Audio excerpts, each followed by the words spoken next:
Hello friends, welcome to channel ज़िंदगी का सच। और आज मैं आपको बताने जा रहा हूँ कि कैसे एक नार्सिसिस्ट के डिस्कार्ड के बाद मुझे कैसे लोनलीनेस फील हो रहा है। मैं कैसे अकेलापन महसूस कर रहा हूँ। बहुत ज़्यादा मेरे वो हालात हो गए हैं कि मुझे इतनी तकलीफ़ हो रही है कि मैं किसी को बता भी नहीं पा रहा हूँ कि मेरे नार्सिसिस्ट ने मेरे साथ क्या किया है। एक वो इंसान जिसने मुझे सारी ज़िंदगी प्यार दिया, जब से हम रिलेशनशिप में, समझ लीजिए आप, मैं अगर उसके साथ 6 साल से रिलेशनशिप में था, उसने आज तक मेरे साथ कभी ऐसी हरकत नहीं करी जो मेरे साथ उसने आज ऐसा कर दिया। मैं उसके लिए हर चीज़ों का, जो भी उसको ज़िंदगी में चाहिए था, मैं उसको हर चीज़ उसको देता था लाके। उसकी जो भी इच्छाएं होती थी सब पूरी करता था। हर टाइम हर पल उसका साथ दिया मैंने। मगर आज उस इंसान ने मुझे एकदम से छोड़ दिया। सडनली एकदम इस तरीके से मेरे को छोड़ा कि भाई, मेरे को मतलब मेरे आंखों के आगे अंदर अंधेरा आ गया कि भाई इस इंसान ने मुझसे ऐसा क्या कर दिया, या मैंने इसके साथ ऐसा क्या गलत किया कि इसने मेरे को एकदम से ऐसे दूर कर दिया। और मैं आपको एक चीज़ बताऊं, उसके दूर करने के टाइम पे ना उसके मुंह में इतनी हंसी थी, मतलब उसके चेहरे में ऐसा लग ही नहीं रहा था देख के कि भाई वो मुझे दुख दे रहा है या छोड़ रहा है। उसके मतलब उसके मन में ऐसा लग ही नहीं रहा था उसको देख के कि भाई ये इंसान मेरे साथ ऐसा क्यों कर रहा है। कहीं भी उसके मन में ऐसा नहीं लग रहा था कि भाई ये कहीं से दुखी होगा। बस उसने एकदम से मेरा फ़ोन कॉल उठाने बंद कर दिए, और जब उसके सामने मिलने गया तो उसने मेरे को मिलने से मना कर दिया और बोल दिया कि अब हम कभी नहीं मिलेंगे। आज का दिन मेरे लिए वो ऐसा दिन है कि मतलब सांस लेना मुश्किल हो रहा है कि मतलब मैं क्या करूं। दिमाग एकदम ऐसे बंद हो चुका है कि ये क्या हुआ मेरे साथ में जीवन में। मैंने कभी ऐसा सोचा नहीं था इस पार्टनर को लेके अपने साथ कभी। तो ये बातें जो मैं आपको बता रहा हूँ ना, ये एक इम्पैक्ट तब करता है जब एक नार्सिसिस्ट को डिस्कार्ड करता है। बहुत से इम्पैक्ट उस ट्रॉमा को लेके बहुत ज़्यादा परेशान हो जाते हैं। दिमागी हालत उनकी ऐसी हो जाती है कि वो कहीं से भी अपने आप को, मतलब इस तरीके से परेशान हो जाते हैं कि उनके हालात ऐसे हो जाते हैं कि भाई मैं क्या करूं, मुझे समझ ही नहीं आ रहा। कई लोग तो सुसाइड करने का सोच लेते हैं, खाना पीना सब बंद हो जाता है। मगर जिन लोगों ने ये चीज़ें देखी है ना, उनको इसका एक्सपीरियंस होगा। जैसे मैंने अपनी लाइफ में इस चीज़ को देखा, सुना भी, और अपने दिमाग को, अपनी बॉडी को मैंने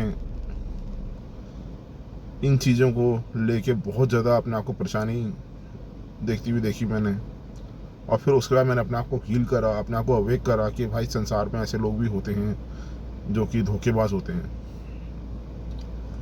और ये एक तरीके की एक ऐसी बीमारी है कि जो सामने वाले को भी कंट्रोल नहीं कर पाता और वो अपनी हरकतों से मजबूर होकर इन चीज़ों को करता है।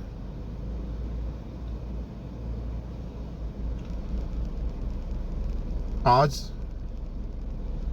अगर मैं हील हुआ हूँ या मैं अवेक हुआ हूँ एक नार्सिसिस्ट के डिस्कार्ड के बाद, तो ये मेरी खुद की मेहनत है।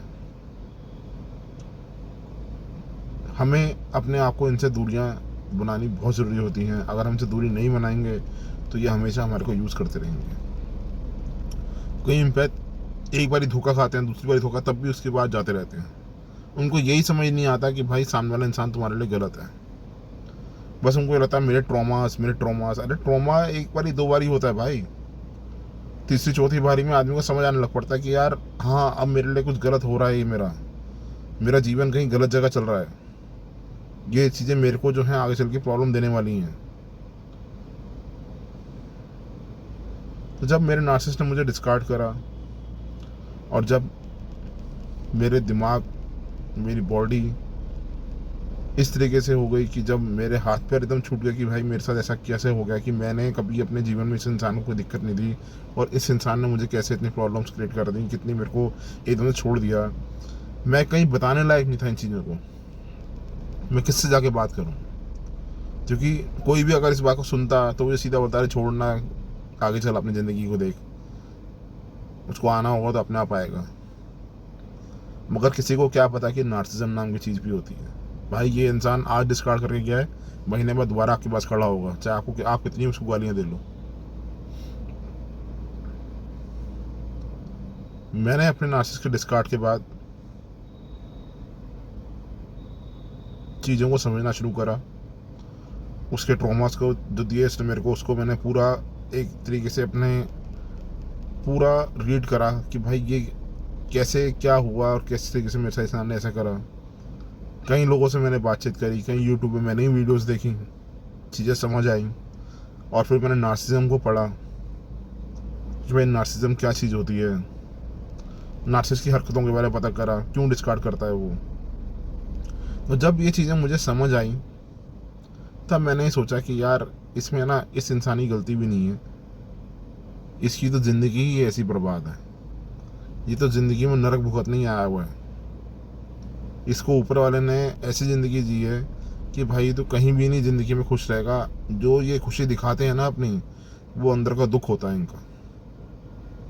इनकी हाँ तो ना, ना तो हाँ। और ये दुखी इंसान ना कभी किसी के साथ अच्छे से सेटल हो ही नहीं पाएगा, क्योंकि हमेशा इसको ज़िंदगी में भटकना ही भटकना है। ये शुक्र है कि भाई ये किसी जानवर के रूप में नहीं है, इंसान के रूप में है। अगर जानवर के रूप में तब भी ये भटकता ही रहता।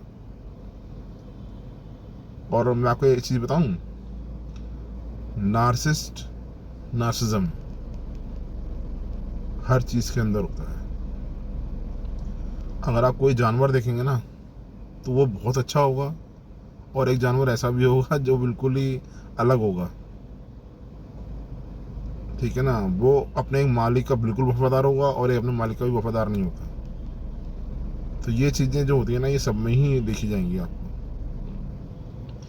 अब आई बात नार्सिस की, कि अब मैंने उसके डिस्कार्ड के बाद फिर मैंने उसको क्या ट्रॉमा देना शुरू करा, क्या मैंने नार्सिस को ट्रॉमा देना शुरू करा? तो भाई हाँ, मैंने आपको इससे पहले वीडियोस में भी बताया था कि मैंने भी अपने माइंड गेम्स खेलने शुरू कर दिए, कि जितना दुख तो मुझे देगा उससे 100 गुना दुख मैं तेरे को दूंगा।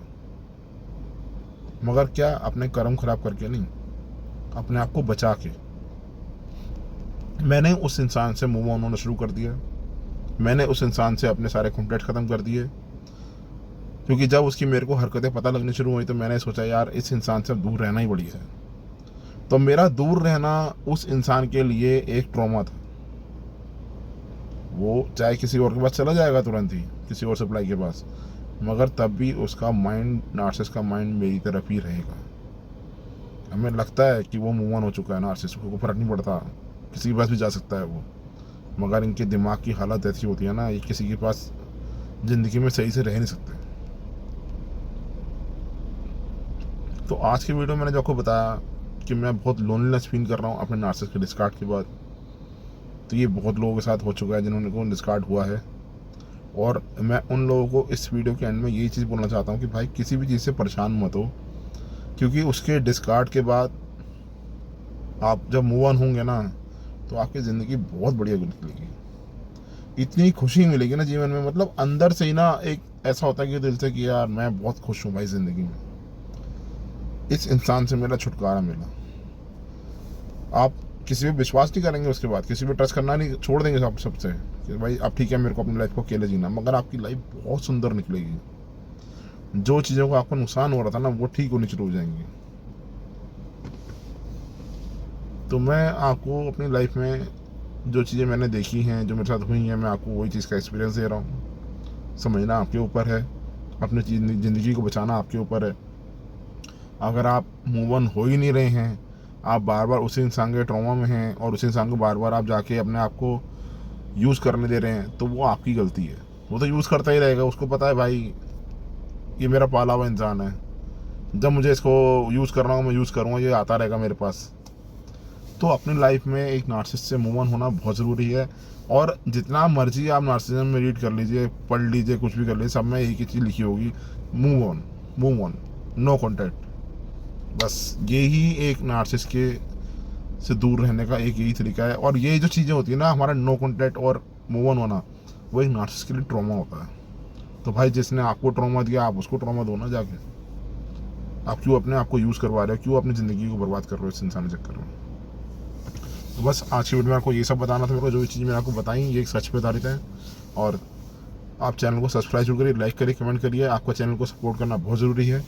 Thank you so much.